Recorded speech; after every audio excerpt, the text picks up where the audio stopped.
I've been sober since February 16th, 2007. I've been practicing as a substance use counselor for 8 years in Austin. As part of my work, I would see people go in and out of rehab. They would start treatment, get better, go to IOP, stay sober, but then as soon as they left that system of care, they would go right back into drinking. And I noticed that a lot of people around me, especially clients that I was working with, were dying in rapid succession. And I knew that something had to be done. How's everyone doing tonight?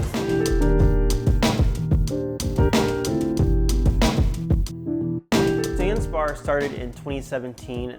It's really different than most places. Most bars you go into, you have to kind of make your presence known, right? You have to kind of press your way through and get someone's attention before you order a drink. And I think here it's a little different. The first thing we do is acknowledge you when you come in. It's an engineered environment for people that struggle with mental health disorders, anxiety to be specific. We ask, what do you want to drink? But we also ask you how you're doing. All of our bartenders are trained in mental health first aid, which is a little bit different than most bars, I know. But again, it's about recognizing those signs and symptoms of panic or anxiety and really working with those people to connect them to resources if they're really struggling.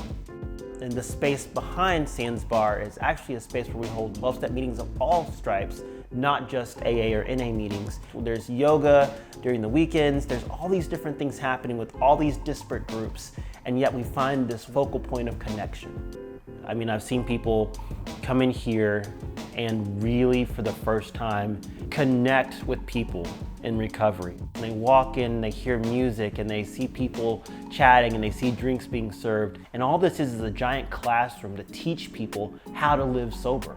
We will not spend the rest of our recovery or sobriety in rehab. You live it out here.